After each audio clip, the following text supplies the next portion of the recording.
I think it's gonna, like, you know, give me a little bit of a fresh start, but we can celebrate this one moment in time when this crazy person has 7 vehicles and has no business doing so. So,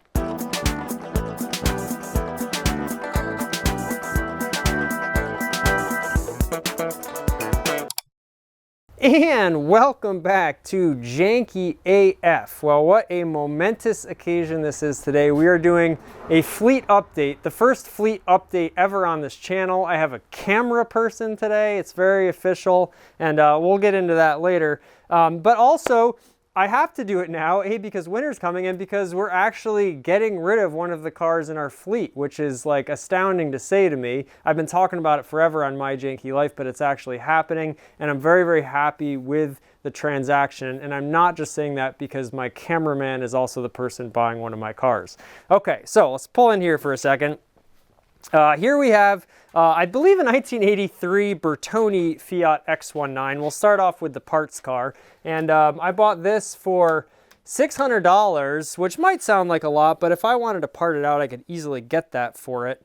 The real reason I bought it, and we'll see if you can squeeze in here a little bit, is for the interior. I know it's dark, and I apologize for that, and it looks like my light. You can tell how much we prepare here on Janky AF when we do things.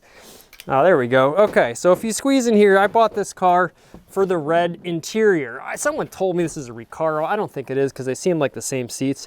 Right now, it's just become like a home for critters, and you don't have the smell-o-vision, but it just reeks like piss. Pardon my French. And you can see that that seat and that door card are out, and we'll talk about this later. This vehicle only has like 28,000 miles. It came from Georgia, where I believe it was either sideswiped or someone drove it into a ditch. I'm not sure if that was on purpose or not. Also, a funny thing about this car is when I bought it, there's 2 VIN numbers. There's one on the windshield and there's one, I think, somewhere else. And those 2 VIN numbers did not match. So, you know, I don't know what sort of hijinks went on with it, but it's a pretty, it's a complete car. This fender was either cut out or rolled or something like that. So that's missing. We have it on the Chromadora. I believe these are the CD91s, and that tire is actually holding air, so that's a good thing. But I bought it as a parts car mainly for the interior because I thought that would be cool to swap out. And also, if you look down here, this has an OEM factory exhaust on it, which my other Fiat, which we'll get to, does not. So the project here, which is ongoing, is to try to get this exhaust off and mount it on my Fiat, and then we can probably actually drive my Fiat, because right now it sounds like a mix of a helicopter and a lawnmower. And it just backfired on me, so that's a whole nother issue. But I believe I just have to get this plenum off, and then from the top I can access it, get the exhaust off and all that. But the Fiat X19, if you're not familiar, was made, I think, all the way from 72 to 88. And they had, eventually was taken over by Bertone. You can see this Bertone badge here because Fiat exited the US market in 1982. So Bertone took over sort of like the US exports of the car. Essentially the same car. There were some minor tweaks, especially on the interior, and a little different things. Actually, the seat rails are a little bit different. The more you get into it, the more you realize there are slight annoying differences if you're trying to cobble 1 or 2 into one. But, it came with a hood, it came with a door, so I have a ton of extra parts. It came with another full set of Chromadora wheels, the Iron Cross wheels, which those alone seem like they're going for decent money now. So I think actually one of my more, one of my better economic decisions to buy this car. We'll see if I can eventually get that exhaust off, and I think, as we'll see, the next car still needs some work, but here it is. Our 1982 Fiat X19 in Oro Metallic. This is, of course, a mid-engine car, as you probably saw in the last one. This one does run and drive, albeit slowly, which it always did. And it is backfiring on me a little bit right now. We replaced fuel injectors on this car. You can go back and watch the archive, Rise of the Fiat, which I joked about has now become the laborious, slow, molasses, slight ascension of the Fiat. But we're getting there, you know. We got like 3 full-time jobs aside from trying to run a car YouTube channel. So we're doing the best we can, and we appreciate you watching here on Janky AF. Now these have the Tron wheels, which actually were on the later Bertone cars. These are cast, they're very nice. I painted them orange and put white wall tires on it, which offended a lot of the purists out there, but you know, Eventually, this car came from Hawaii originally, which is one of the reasons I bought it, because the provenance, as they like to say, is very cool on this car. It was a one-owner car.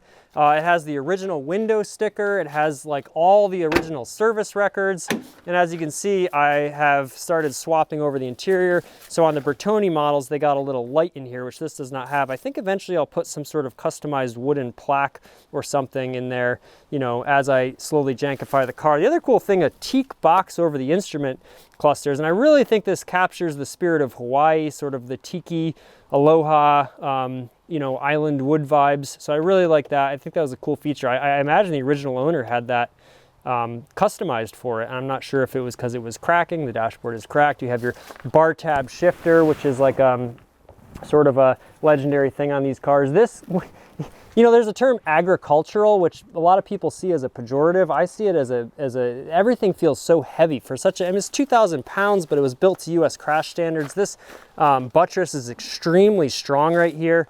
And people swap these cars out mostly with Honda K20 engines, which I may do eventually because it just makes the power a lot more up to standard with, you know, how people drive cars these days. So you can see it's right now, it's a half and half interior, the old parchment. Eventually I'll swap the entire thing over.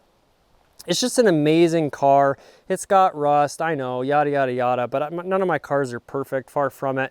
And I think eventually this will be just the most fun car ever. Also, in the little amount that I've driven it, it does just handle amazingly. It doesn't have power steering, you don't need it. It's everything raw and visceral and analog that you could ever want. It actually is fuel injected, which it brags about on the badge. I have two vehicles that brag about fuel injection, and we'll talk about the next one next. So, and the other great thing about this car is it just, from an engineering standpoint, it's got a full trunk and an engine bay and a front trunk and this Targa top. So I love Targa vehicles. I feel like they don't get talked about enough because it really is, you know, you look like the new Corvette C8 convertible. It's barely bigger than the regular Corvette, which is already, I believe, a Targa top, unless they're doing a fixed roof on that now.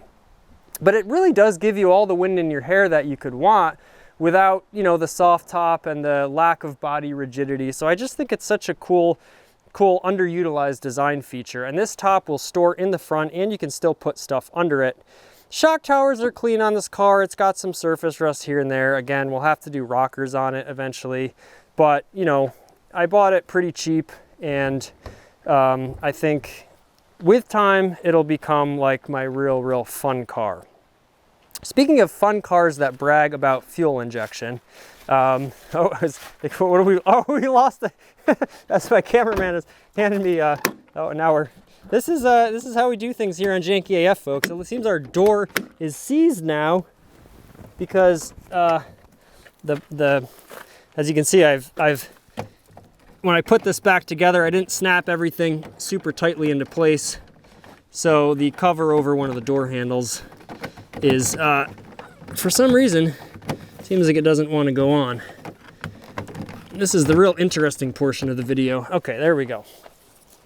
Moving on. And I'm kind of starting with my favorites here, I guess. And you have the gold and the brown here. This is my 1986 Ford Aerostar. I've officially owned this car for about 10 years. And as you can see, it brags also about electronic fuel injection. The license plate says hot and spicy. Everyone loves this car, and if they don't love it, it's just because they don't know that they love it yet. The story on this car is I bought this from Alabama. This came from Dothan, Alabama. Tommy Davis, and I still have the voicemail somewhere of him bragging to me about the lumbar support in these seats. He said it's real good for your back.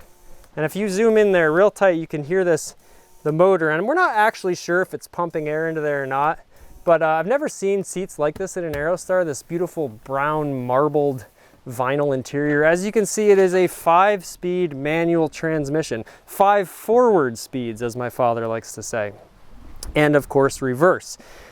This car is, you know, as janky as it can possibly get. And here on Janky Painting and Toilet Company, we do obviously paint toilets, and here's proof positive of that. This was from an art show we packed out, and it's, you know, gotten a little crazy in here, but some fine pieces. You can see the molding has started to come down. This happens on really all Aerostars. This one's particularly bad. And I do like that they split the headliner in half, because it means when it falls apart, you can replace it in sections. So that's nice.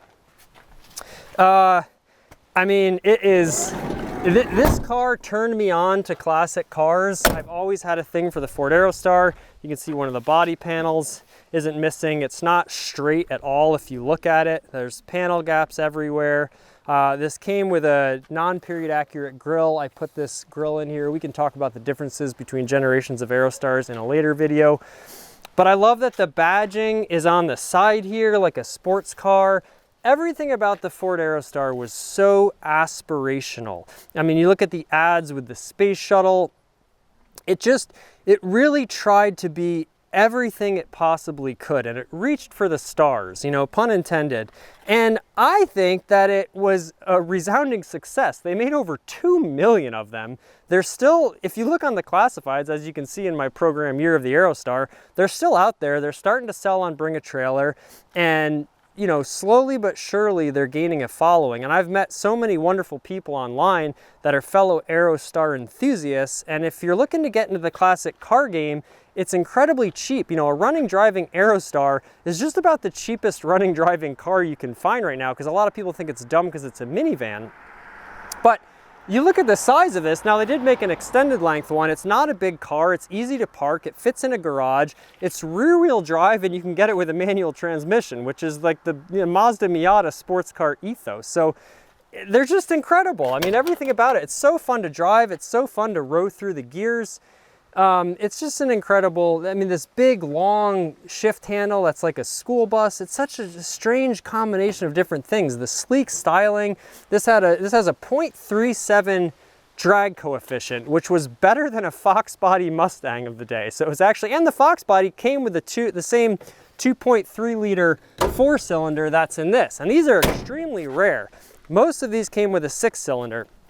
And through research, we found out that even though they said they only made a 2.8 liter carbureted and 2.3 liter fuel injected engine, you actually probably could get the 3 liter from the very beginning. It didn't last long. So those 2.8s and the 2.3s are incredibly rare in these Aerostars. Try to find another one like this. You just can't. And so it has both the combination of being extremely large in terms of the amount that were made, and yet in the classic car game, we all know rarity and spec is such a big deal. And this spec, manual transmission, the 2.3 in here, first year they made it, just extremely rare. And so this is, you know, believe it or not, this is my pride and joy, and this is the one that started it all. And I will never sell this car. It's probably not worth much anyways, which is a good thing, you know. You know, like Jay Leno says, you buy the cars because you like them. You don't worry about the investment. And I just think with all the patina on it, it's just so special to me. Now, this does need some loving. We're not going to get into the condition of all the vehicles right now because, I mean, the best one I'm getting rid of. So they're all hurting a little bit, but this is, as I said in a previous episode, this is the first time all my cars have been in one place because I'm janky and my life is pure chaos all the time. So to have them all in one place is just like a lovely thing. And then immediately to send one off, I think it's gonna, like, you know, give me a little bit of a fresh start, but we can celebrate this one moment in time when this crazy person has 7 vehicles and has no business doing so. So let's look at the other Ford Aerostar. This is a 1993 Ford Aerostar Sport. Now, if you go on Wikipedia and the Ford Aerostar section, they will say that the Sport is a largely cosmetic package. And what they mean by that, always wave to the neighbors, is that it is an entirely cosmetic package. There's nothing different about the Sport model other than paint and badging. And so they're very generous in saying that. However, I would like to one day actually convert this to a manual transmission, and then it would have some more sporting features to it, but that's down the road. I did paint these wheels. These came off of an earlier Aerostar, shared a lot of parts with the Ford Ranger. They're not identical like a lot of people tell you. The frame and the suspension setups are different. This is more of a unibody where the Ranger's more of a cab-on frame, cab-on chassis. However, we won't get into the weeds on that. There goes a beautiful little Triumph Or is that was that an Austin Healey? I think it was in Austin. Wow, so that's a nice serendipitous moment here on our fleet update. And we got away from them. The thing about the sports, the grill and the headlight bezels were painted body color, and I think that's such a cool feature. And also you have this running board, which of course is a great feature if you want to collect a lot of water and have the rockers rust out. But it also looks great. And come here for a second. This is such a cool thing. And they just don't do this with things anymore, you know? Now maybe they do, like I know the Ford Maverick actually has some cool touches, but the Aerostar, you know, emblazoned onto the running board here. And there should be like a sign next to it that says, warning, don't step on this running board. It's actually not structural. And as you can see, case in point, we have a large hole here. And this is actually the good side of the vehicle. This is the side where it's not, there's no duct tape on it yet. And we have a selection of basketballs in here and then a mattress. So as you can see, my cars have kind of turned into storage units for the time being, but we're consolidating here on Janky AF, and you know, after we get them put away for the winter next year, we'll make a fresh start. Lovely gray interior. I think a gray interior is one of the most underrated things ever. A gray leather or cloth interior. I think it's so sophisticated and understated, and I love gray interiors, like a Porsche 996, the one I always wanted. I think it's the Ocean Jade Metallic, that teal color, a little lighter than this, with a gray leather interior. Very underrated. And actually, as we segue, a gray interior will be on the next car. Crank windows, which I love, and a lot of these sports got crank windows, and that actually is kind of a sporty feature if you think about it. It's less weight than a power window system. It's a little bit more bare bones, Spartan, stripped out. So I do love that it has the crank windows on here.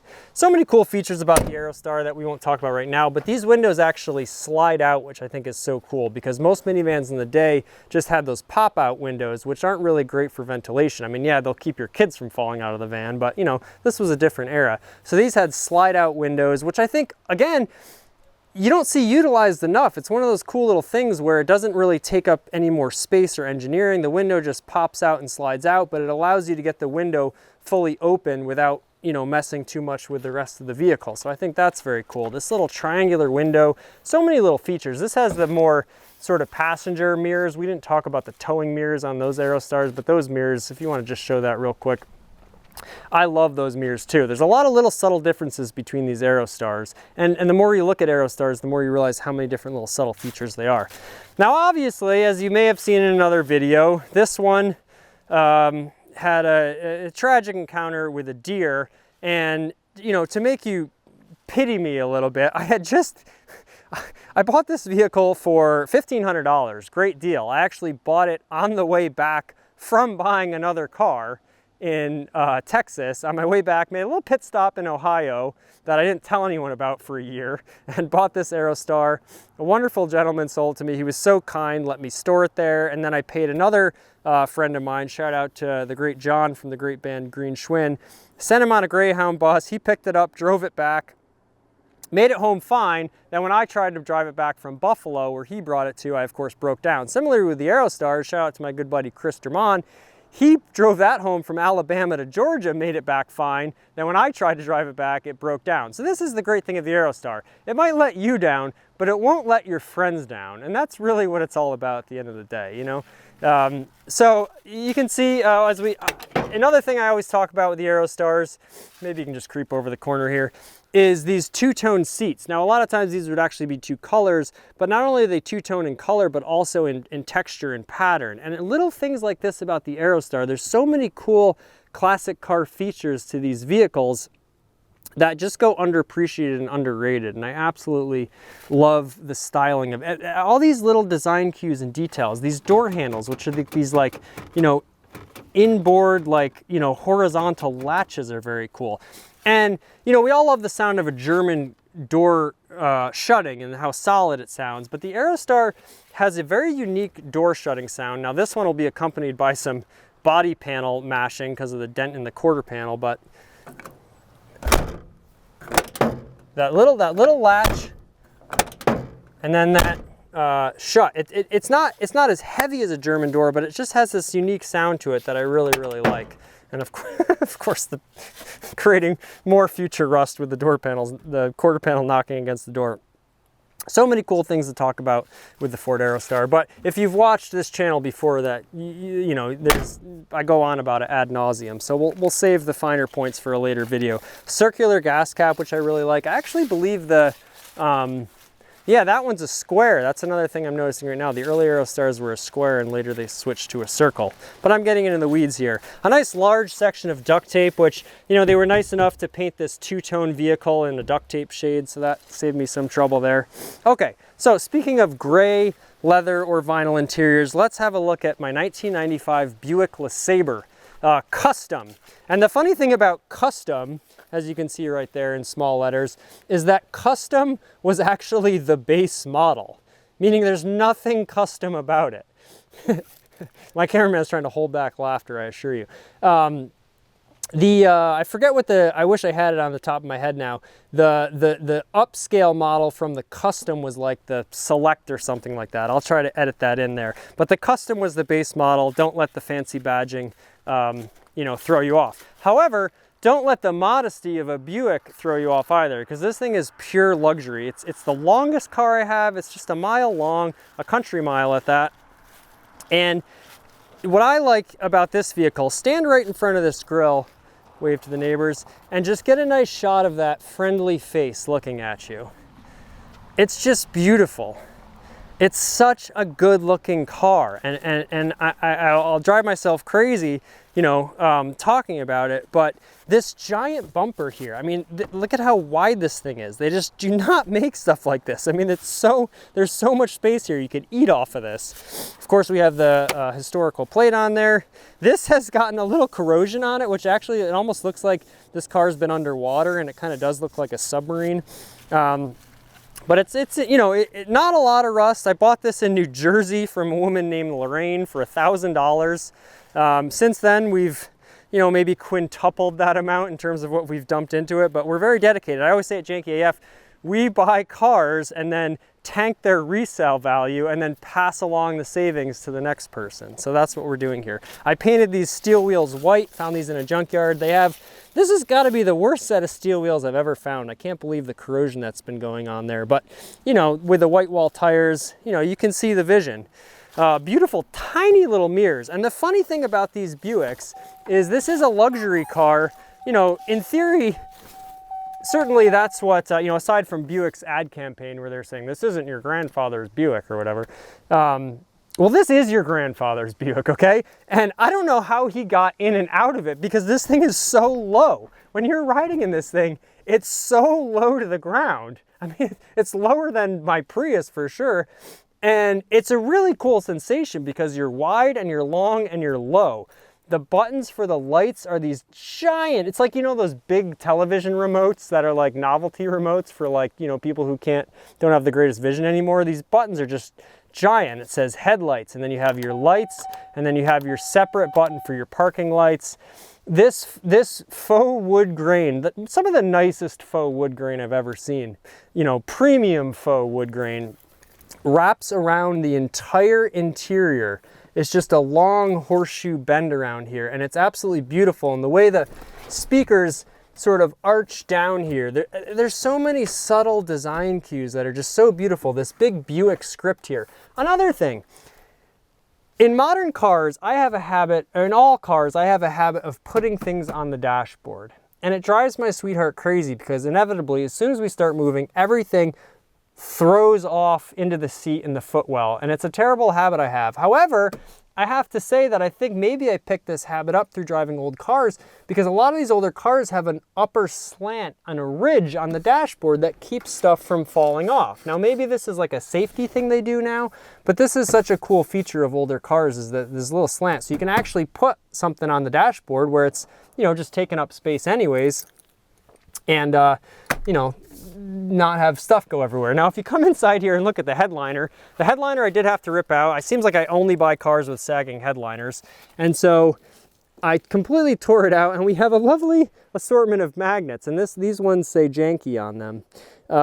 I want to paint this roof eventually, just make it like refrigerator white. I think it'll look really cool, and I think the magnets are a fun little thing, you know, for the kids or whatever. So when you're riding in the back of your Buick, just soaking up bumps in the road, and this thing does ride very nicely. you can, you know, play with the refrigerator magnets. The back is in much better condition than the front. We have a little orange and yellow duct tape, keeping with the janky color aesthetic. But just like, you know, you can buy these, honestly, instead of spending $1,000, maybe spend $2,000 or $3,000 and you can get one of these that's in better condition than this one. The 3800, very lauded, reliable engine, gets decent gas mileage, V6 front wheel drive. When all these luxury boats switched from rear wheel drive and V8s to V6s and front wheel drive, I think it was a great period in cars. The other thing I love about this vehicle, look at how this chrome goes up and undulates. First of all, just a beautiful arch here, and then goes up, undulates, wraps around the front, and then you have this seamless area of black rubber and glass, and then, you know, the clear glass, and it creates this beautiful uninterrupted line going around the car. There's nothing here. You know, there is like kind of an A-pillar, but not, you know, it's all encapsulated in black. I just think it's such a cool design feature. Look at the angle on this window as it comes down, like a harsh angle here. Again, probably not legal anymore. These giant big door handles and this door weighs like, you know, probably as much as my Fiat, and just a nice solid shut there. This stripping here just to break up, you know, the body line there. Just a wonderful, wonderful car. And this actually is probably right now in sort of the best condition of all my classics. I had to put some power steering fluid in it. Let's show you the engine real quick. This is the 3800. This is the Series 1. So after 1995 into the 1996 model year, this is pre-OBD2. So this doesn't have an OBD2 port in it, which can be a good or a bad thing. The Series 1 made a little less power, but you know, you can cruise at 80 miles an hour in this vehicle. And again, you know, it's a New Jersey car. You would think it doesn't have, not really a lot of rust on the body, a little bit surface rust going on in here. Also, what I believe is a factory stabilizer bar, which is really funny. You know, when you want to take those tight corners in your behemoth of a land yacht. So, you know, pretty legendary engine. Now, we have done a lot of work to this. Water pump, O-rings on the injectors. We did the upper intake because it seemed like it was maybe leaking a little bit of coolant. We have a new all aluminum radiator. You know, I give it the works. I don't skimp on my vehicles, which I should probably just buy better vehicles, but you know, that's how most YouTubers do it, and that's certainly how I do it. You want to buy the crappy ones for some reason. They got more charm. Okay, we'll shut that monstrous hood. And last but not least, well, actually we'll save the Encore for last. This is my 2015 Toyota Prius V. It's very confusing because they did have certain different trim levels with 3, 4, and 5 or whatever, but this is not a 5, it's a V. And that stands for the station wagon. This is how you identify my car because there's another white Prius V in town. So mine is the one where the license plate is janky. That's how everyone knows to wave at me or not. Just a fantastic car. I bought this with 137,000 miles on it. I traded in my Ford Transit, which was becoming a money pit. Unfortunately, I did love that car. I'm up to 182,000. Other than having to do a water pump, which was a little bit pricey, it's been dead reliable. I just checked my range. For the last 7,000 miles, I'm averaging 39.8 miles to a gallon. So, you know, any full-size pickup truck's gonna get about 16 or 17. My buddy gets, I think 14 in his Sierra 1500.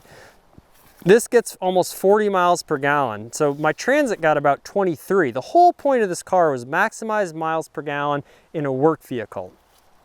And it's done great. I think the savings just on fuel alone are probably half this car's payment, which is only $229 because I traded in my Transit. So after the trade, I was looking at like $10,000. Incidentally, if you trade in a vehicle, you only pay the tax on the price after the trade value, which is cool. So that's a nice little trick if you're out there and want to trade into a vehicle.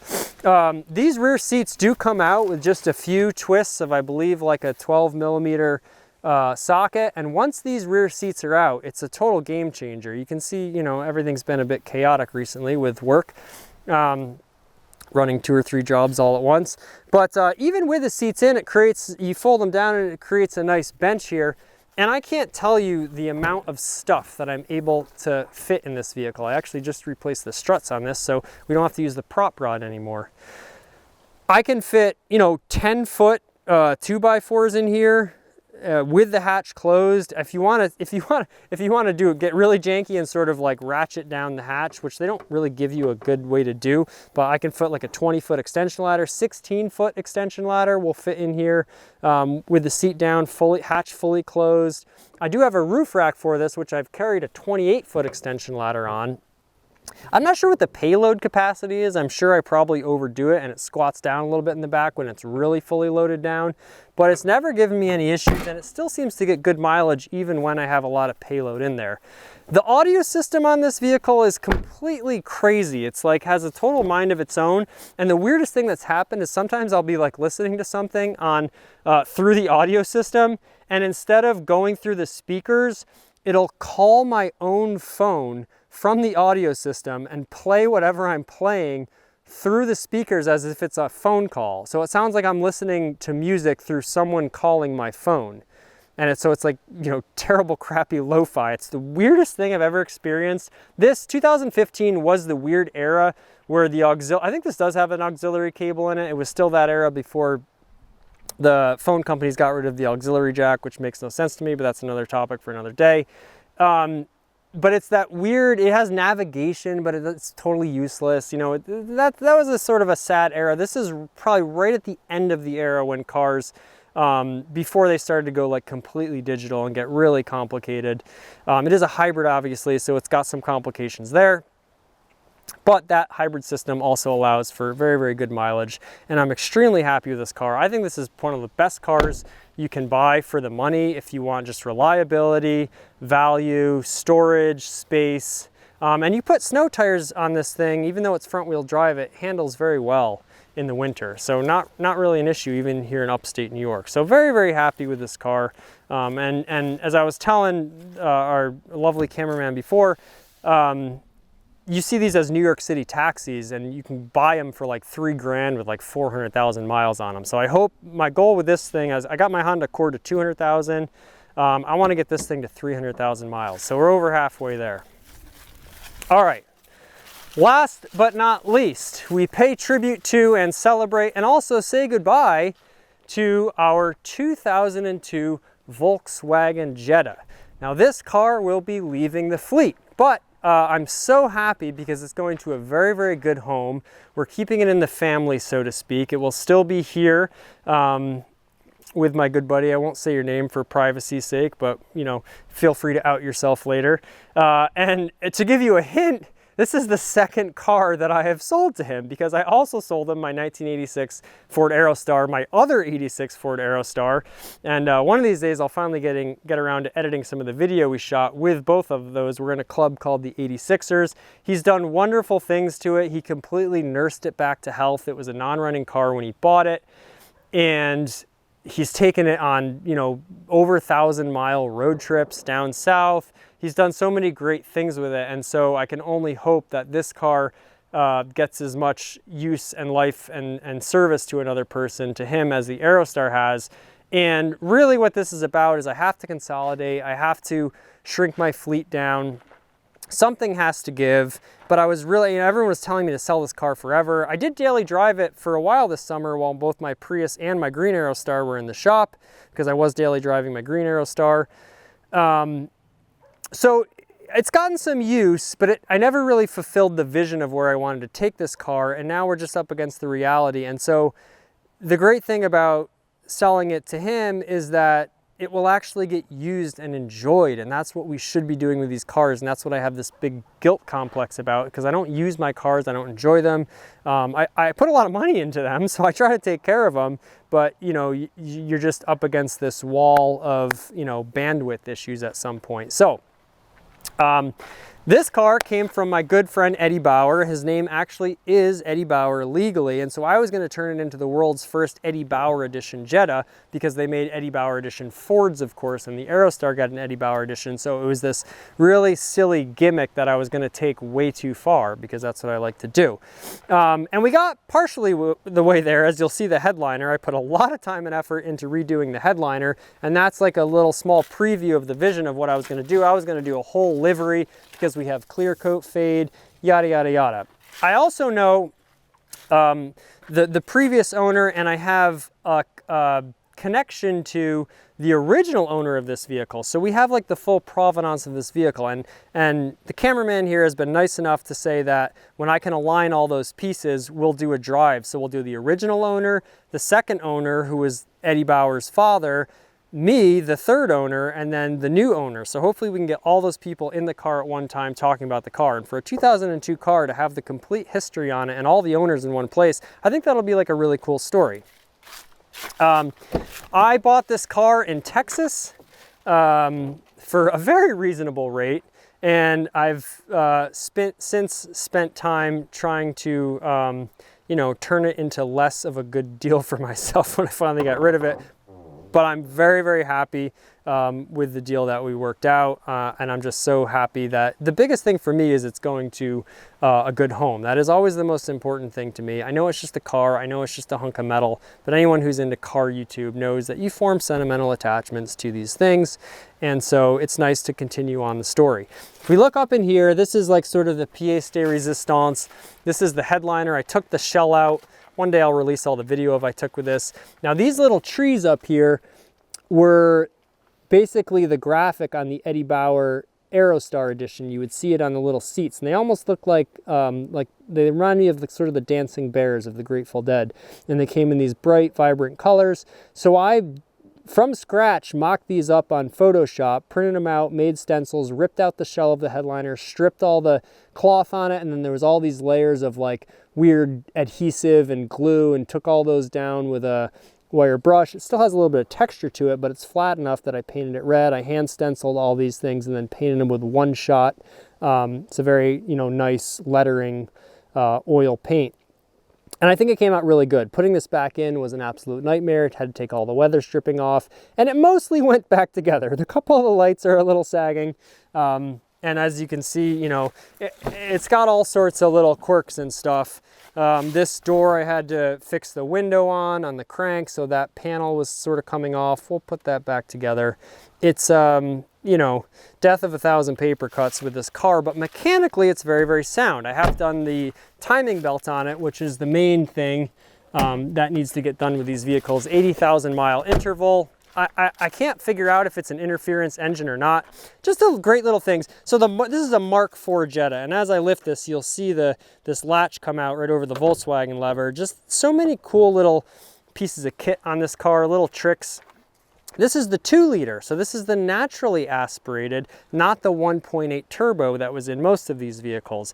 I think it's a great car. I love every engine that has more torque than horsepower. I think that's a cool feature, and this is a torquey little motor.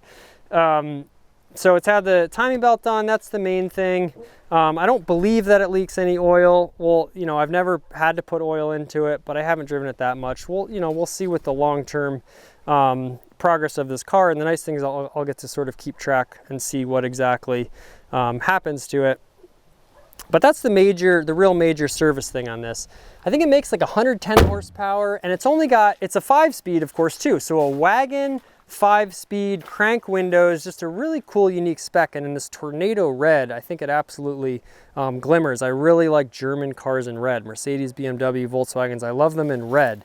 And I don't like a lot of other cars in red, but the Germans seem to do it nice with these real bright, bold reds.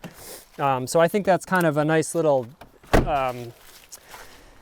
departure from, you know, usually think of German cars, Audis, and everything in like this like silver, very conservative. I like the red, the poppiness of the color. The seats fold down and then actually refold down again. Now the cameraman here does play the bass guitar, and so I think he can probably fit, you know, like a contrabass in here. Sorry if that's not the correct term. It's got the little panel, the little privacy latch here. And just so many cool features. This chrome is like a really nice heavy duty thing. And as we promised, I guess we have to shut a door on a Volkswagen now to hear this nice sound. But this was the golden age of Volkswagen. This is when the new Beetle came out. Solid. I mean, it's really solid. And the Mark IV Jettas and Golfs do have like quite a big following. The TDIs obviously are very sought after, but I think actually the little 2-liter is a really cool spec. because you're not worried about the turbos failing. It's not as fast in a straight line probably, but you also don't have that turbo lag, and there's something very cool about NA cars. So it's a fun little car, it takes a corner nice, it's zippy, it's solid, and it's the golden era of Volkswagen. The styling is wonderful on it, all these little subtle German cues. I think this is the best era of styling for Volkswagen. The Passats of this era, I really liked. Little bigger, little rounder headlights. The first gen new Beetles, I still really love. I would love to buy one of those one day. The redded out grille, similar to the Aerostar. I like how they continue that color right on in there. Nice sized logo, all these three-dimensionality of all these parts, really wonderful. Just a really cool car, and we're very sad to see it go, but we know it's going to a good home. And that's sort of the big update on, you know, the fleet. So now we've seen everything here. We'll take one last walk around. Maybe we'll try to do a wide shot where we can see, you know, at least most of the classic cars in one shot. I think the Fiat looks nice in the middle, surrounded by 2 Aerostars. That's my weird, janky fleet of cars. And thank you so much for watching. It's been fun to talk about all of them. I think it's a unique fleet, and this is what I've managed to assemble with my time on this earth. Certainly probably not the best use of time or money or you know, vehicular choices or choices in life generally, but hopefully it provides some entertainment to some people, and it's provided me with a lot of learning experiences. I remember the name of every single person I've ever bought a car from. I could tell you the name of every single person. With the exception of the Fiat, I only know his name was Jerry. I don't know his last name, but everyone else's last name I could tell you. It's been quite a ride here. So we will march on Janky AF. We will have more episodes. We're going to focus on Year of the Aerostar. We got to house these cars for the winners, which will be its own project. Luckily, I do have Haggerty, and they offer free towing, which I will take advantage of, and not even in a nefarious way, because most of them are not running that great right now, despite the amount of money I've put into them. But that's another story for another day. Wow, this is great to look out on the fleet here. We thank you so much for joining us here on Janky AF. I'm excited for the new future with the Jetta, and we're not going to be buying any cars for a while, but I say that, and I have tinkered with the idea of buying a parts Aerostar. We'll see if that happens, but I think it's time to consolidate, time to slim down a little bit, and then we can dedicate more time into actually fixing the vehicles we have, driving them, enjoying them, because that's what it's really all about at the end of the day. So we say one more time, thank you so much for watching. I'm so sorry it's been a while since we've gotten a video out. You know how it goes if you're a working person, so to speak. And boy, I'm just going to take one last look at this brilliant fleet. We'll take a picture, you know, for posterity and all that. And I'm looking away from the camera, which you're probably not supposed to do, but you know, there you have it. It's amazing to me that I don't have an orange car, by the way, for how much I love orange. So maybe the next vehicle we get will be orange, or I would love to buy a cargo Aerostar and paint it orange. I think that would be very fun, maybe with some yellow wheels. How do you like that? Okay, I'll stop talking eventually, and hopefully some of you enjoyed this video. Yeah, so there you have it. All right. As we say here on this program, Janky do thanky. And we're out. Nice. How was that? That was great. I'm very good at just talking. Yeah. I can talk.